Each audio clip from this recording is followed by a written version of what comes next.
कांग्रेस के नेता राजीव त्यागी का बुधवार शाम को दिल का दौरा पड़ने से निधन हो गया। इससे पहले वे बेंगलुरु में हुई हिंसा के मुद्दे पर एक टीवी डिबेट में शामिल हुए थे। डॉक्टर का दावा है कि वे डिबेट के दौरान ही असहज हो गए थे। राजीव त्यागी जी लाइव डिबेट में थे अपने घर पर और डिबेट करते करते सडनली कोलैप्स हो गए। तो उनके फैमिली मेंबर्स ने देखा कि अनकॉन्शियस है। उन्होंने वहाँ पे कुछ कार्डियक मसाज दिया, सीपीआर किया और वो हमारे पास अराउंड 6:30 आए। तो जब हमारे पास आए तो अनकॉन्शियस थे, अनरिस्पॉन्सिव थे, ब्लड प्रेशर और पल्स नहीं था। हमने हमारा जो प्रोटोकॉल होता है ACLS protocol, advance cardiac life care protocol, उसके अकॉर्डिंगली सीपीआर स्टार्ट किया। आफ्टर 45 मिनट्स ऑफ सीपीआर वो क्रैश कर गए। अब कांग्रेस पार्टी पूरी तरह से आक्रामक नजर आ रही है। आरोप लगाया जा रहा है कि टीवी डिबेट के दौरान बीजेपी के प्रवक्ता संबित पात्रा ने राजीव त्यागी पर अशोभनीय टिप्पणी की थी, जिसके बाद से ही अब सोशल मीडिया पर लोग संबित पात्रा को गिरफ्तार करने की मांग कर रहे हैं। इन तमाम घटनाक्रमों के बीच गुरुवार को कांग्रेस पार्टी का आक्रामक तेवर देखने को मिला है। #स्टॉप हेट पॉलिटिक्स के अंतर्गत कांग्रेस के नेताओं और प्रवक्ताओं ने टीवी डिबेट के पूर्णतः पक्षपाती होने और डिबेट के दौरान बीजेपी के नेताओं और प्रवक्ताओं के असंस्कारी होने का आरोप लगाया। साथियों, राजीव त्यागी जी प्रखर वक्ता होने के साथ साथ एक सच्चे देशभक्त भी थे और कल अंतिम डिबेट में उनके ऊपर क्या दबाव रहा होगा, ये कांग्रेस पार्टी के प्रवक्ता होने के नाते मैं महसूस कर सकता हूँ।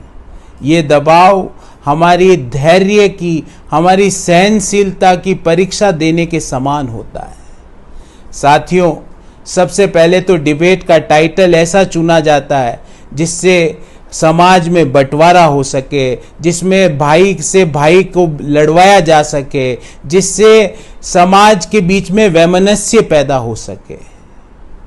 उस टाइटल में बिना डिबेट के ही सत्ताधारी दल को विजयी घोषित कर दिया जाता है। उसके पश्चात जैसे ही डिबेट चालू होती है तो सारे सवाल कांग्रेसी प्रवक्ता से पूछे जाते हैं, जो 6 साल से अधिक समय से देश में राज कर रहे हैं। उनके लिए कोई सवाल नहीं होता है। जब सत्ताधारी दल के लोग हमारे ऊपर ओछी टिप्पणियां करते हैं, हमें गाली देते हैं, हमारे माता पिता के लिए ओछी बातें कहते हैं, हमारे शीर्ष नेतृत्व के लिए ओछी बातें कहते हैं, हमारे धर्म के लिए ओछा बोलते हैं, हमारे पहनावे पे ओछी बातें करते हैं, हमारे सिर पे लगे हुए तिलक के लिए ओछी बातें करते हैं, उनको कोई नहीं रोकता है। पहली बात तो हमें वापस जवाब देने का समय ही नहीं, पर्याप्त समय ही नहीं दिया जाता है, और अगर पर्याप्त समय दे दिया जाता है तो हमारी आवाज को धीमे कर दिया जाता है। अगर आवाज धीमे नहीं की जाती है तो अचानक से ब्रेक लेने का याद आ जाता है। अगर ब्रेक नहीं लेते हैं तो तकनीकी कारणों से हमारे से संपर्क टूट जाता है। क्या इन सब चीजों के लिए हमारे पुरखों ने आजादी की लड़ाई लड़ी थी? क्या इसके लिए हमारे पुरखों ने हमको हमारा संविधान दिया था? आप सोचिएगा साथियों। फिर एक कांग्रेसी प्रवक्ता के सामने डिबेट में 3 से 4 घोषित अघोषित प्रवक्ताओं को बैठा दिया जाता है। एक प्रवक्ता भारतीय जनता पार्टी के रूप में, एक प्रवक्ता RSS के प्रवक्ता के रूप में, एक प्रवक्ता इंडिपेंडेंट एक्सपर्ट, जो इंडिपेंडेंट एक्सपर्ट नहीं होता है वो भाजपा का कई मायनों में सदस्य निकलता है। क्या ये डिबेट का स्तर है? क्या इसके लिए हम डिबेट करने जाते हैं? मैं आपसे पूछता हूं, पिछले 15 से 20 दिनों में क्या आपने कोई प्राइम टाइम डिबेट देखी राष्ट्रीय शिक्षा नीति पर? मैं आपसे पूछता हूं, पिछले 15 से 20 दिनों पे क्या आपने जो एनवायरमेंटल लॉज में जो फेरबदल करने का प्रयास किया जा रहा है उसके ऊपर कोई डिबेट देखी? आपका उत्तर होगा नहीं। गोदी मीडिया के स्टूडियो में रोजाना जिस प्रकार से जहर उगला जा रहा था, उसी की परिणति है कि हमारे एक ऊर्जावान प्रवक्ता राजीव त्यागी जी का देहांत हो गया। हम उन्हें विनम्र श्रद्धांजलि देते हैं। हम उन्हें भूल नहीं सकते कि किन परिस्थितियों में उनकी जान गई और उनके जो जिम्मेदार ये चैनल्स हैं, ये जहर उगलने वाले एंकर्स हैं, ये जहर और नफरत फैलाने वाले भाजपा और आरएसएस के प्रवक्ता हैं, इन पे अब नकेल लगाने, रोक लगाने की आवश्यकता हो गई है। ये समाचार न दे करके बीजेपी के एजेंडा चलाते हैं। ये समाज में नफरत, हिंसा, कट्टरता, द्वेष, बेमनस, गुस्सा दिलाने का कार्य कर रहे हैं। इस पर तत्काल अब रोक लगाने की आवश्यकता आ गई है। मीडिया को, पत्रकारिता को लोकतंत्र का चौथा स्तंभ कहा जाता है, लेकिन आज देश में नफरत फैलाने का काम, बंटवारा करने का काम, चाहे धर्म के नाम पे हो, जाति के नाम पे हो, चाहे क्षेत्र के नाम पर हो, भाषा के नाम पर, मीडिया और टेलीविजन के माध्यम से सबसे ज्यादा हो रहा है। राजनीतिक दलों की, न्यूज़ चैनल्स की, एंकर्स की और सभी राजनीतिक दलों के प्रवक्ताओं की तो ये जिम्मेदारी बनती ही है कि ये जहर उगलने वाली डिबेट और बहस ना करें, कि गाली गलौज के माध्यम से एक दूसरे को उकसाने का काम ना करें, उत्तेजित करने का काम ना करें। खामियाजा भुगता है हमने। राजीव त्यागी जी बीच में नहीं है हमारे अब, लेकिन इसी के साथ साथ एक समाज के रूप में भी आज ये प्रश्न उठ रहा है जिस पर हमें सोचना पड़ेगा, आत्मचिंतन करना पड़ेगा कि किस तरह की बहस को हम प्रोत्साहित करें और किस तरह की बहस का हम बहिष्कार करें। जितना कटु से कटु बोलता है आदमी, जितनी गाली देता है, आजकल माँ बहन की गाली दी जा रही है, जितना खराब एक दूसरे के बारे में कहता है, उतना ही चैनल को ज़्यादा टीआरपी मिलती है। ऐसा क्यों है, ये सोचना पड़ेगा हमें और याद रखना पड़ेगा कि खीरा मुखते काटिए, मलियत नमक लगाए और रहीमन कड़वे मुखन को चाहिए यही सजाए। भारतीय जनता पार्टी की 2-3 पीढ़ी और एंकरों की 2 या 3 पीढ़ी के साथ मुझे काम करने का अवसर मिला है, लेकिन इस भाषा का मैंने कभी भी न एंकर की भाषा और न कभी किसी राजनीतिक दल के प्रवक्ता की भाषा मैंने इस तरह की आज देखी है। मैंने अंदर अपने प्रश्न किया कि आखिर कारण क्या, क्यों ऐसा हो रहा है? तो मेरे मन में जो उत्तर आया मैं आपसे उसको शेयर करना चाहता हूं कि क्या होता है कि जो राजनीतिक दल के जो बड़े लीडर होते हैं उनका और अपने जो राजनीतिक परिवार है उसके संस्कारों का असर हमेशा भाषा पर पड़ता है।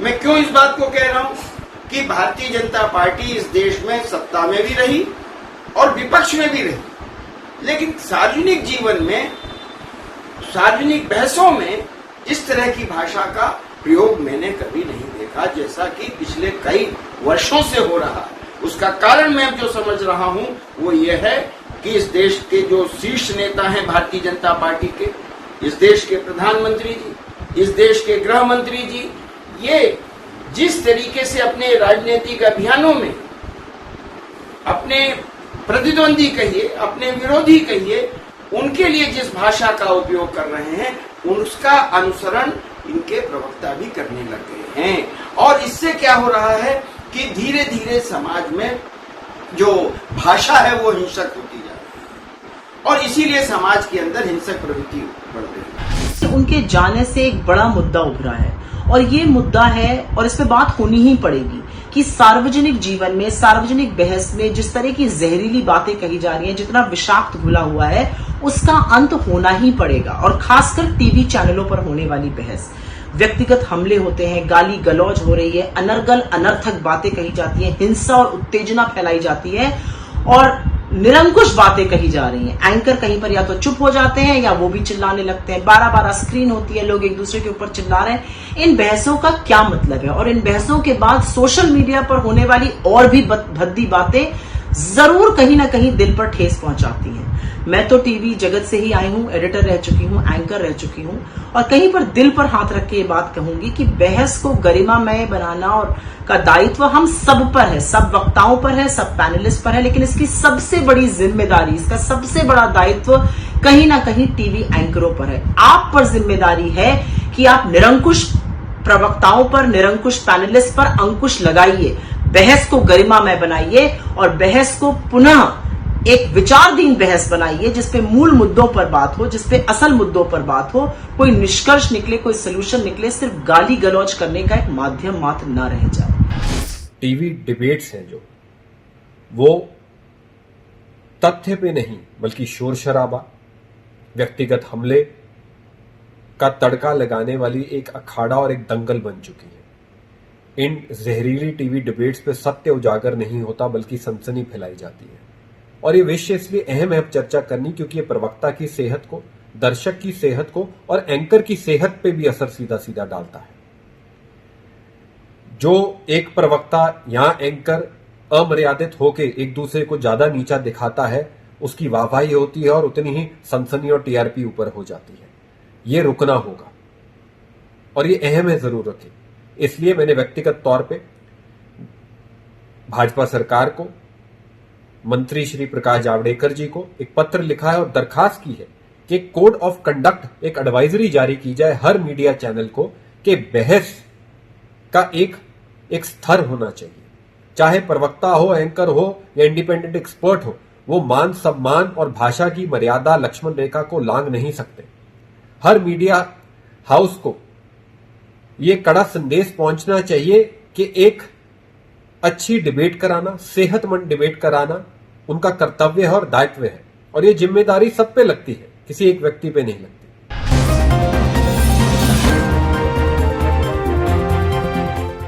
अब खबरें पाइए सबसे पहले हमारे मोबाइल न्यूज एप्लीकेशन पर। एंड्रॉइड या iOS प्लेटफॉर्म पर जाइए, HW न्यूज नेटवर्क को सर्च कीजिए, डाउनलोड कीजिए और अपनी सुविधानुसार भाषा का चयन कीजिए। खबरों की भीड़ में अपने काम की खबर पाते रहिए।